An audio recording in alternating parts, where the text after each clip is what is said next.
একসময় ট্রেনের হুইসেল, পণ্যবাহী বগির শব্দ আর বাণিজ্যের কোলাহলে মুখরিত ছিল উত্তরাঞ্চলের ঐতিহাসিক মোগলহাট স্থলবন্দর। কিন্তু সময়ের ব্যবধানে সেই কর্মচঞ্চল বন্দর আজ পরিণত হয়েছে নীরব জনপদে। প্রায় 4 দশক ধরে বন্ধ থাকা লালমনিরহাটের এই ঐতিহাসিক স্থলবন্দরকে ঘিরে আবারও জেগেছে নতুন আশার আলো। যে কারণেই হোক, 88 এক বন্যায় এখানে যোগাযোগটা বন্ধ হয়ে যায়, রেল যোগাযোগ।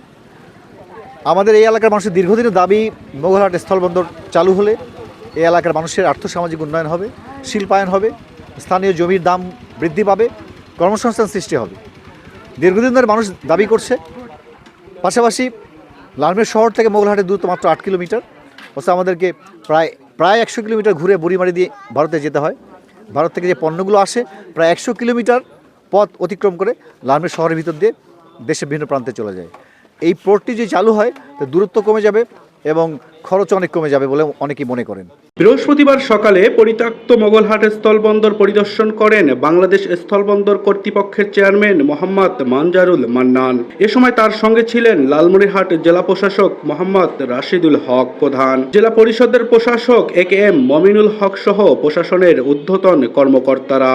গত 12 ফেব্রুয়ারি যে জাতীয় নির্বাচন হয়েছে, এই নির্বাচনে এই অঞ্চলের মানুষ ধানের শীষে ভোট দিয়ে জনগণ বিএনপিকে ক্ষমতায় বসায় এবং এই অঞ্চলের উন্নয়নের রূপকার অধ্যক্ষ আসাদুল্লাহ বিদ্যুলুকে তারা নিরঙ্কুশভাবে জয়লাভ করায়। অধ্যক্ষ আসাদুল্লাহ বিদ্যুলু এই অঞ্চলের মানুষের যে উন্নয়নের কথা ভেবেছেন, সেই উন্নয়নের কথা ভেবে ওনার নির্বাচনী ইশতেহার ছিল এই মোগলহাট স্থলবন্দর চালু করা। প্রাথমিকভাবে পরিদর্শনকালে বন্দরটির পুনরায় চালু করার সম্ভাবনা, ভারত বাংলাদেশের মধ্যে বাণিজ্য সম্প্রসারণ, অবকাঠামোগত উন্নয়ন, রেলপথ পুনরায় চালু, নদীপথে সেতু নির্মাণ সহ বিভিন্ন বিষয় সরজমিনে খতিয়ে দেখা হয়। মোগলহাট এটা ঐতিহ্যবাহী একটা পোর্ট ছিল। ঐতিহাসিকভাবে এটা অনেক পুরনো জায়গা ছিল, এদিক দিয়ে মানুষের আসা যাওয়া করতো, ট্রেড হতো। সেটাকে পুনরায় চালু করার একটা উদ্যোগ নিতে চান। সরকারও সেইভাবে তার ইচ্ছা পোষণ করায়। আমি এখানে ফিজিক্যালি আসছি লোকেশনটা দেখার জন্য এবং এটা ভবিষ্যতে কিভাবে আমরা আগাতে পারি।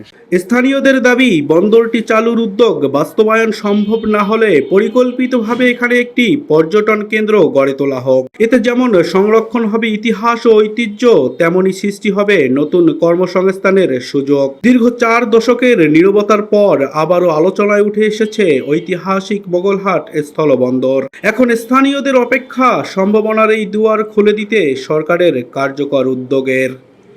খাইরুল ইসলাম, RCTV, লালমনিরহাট।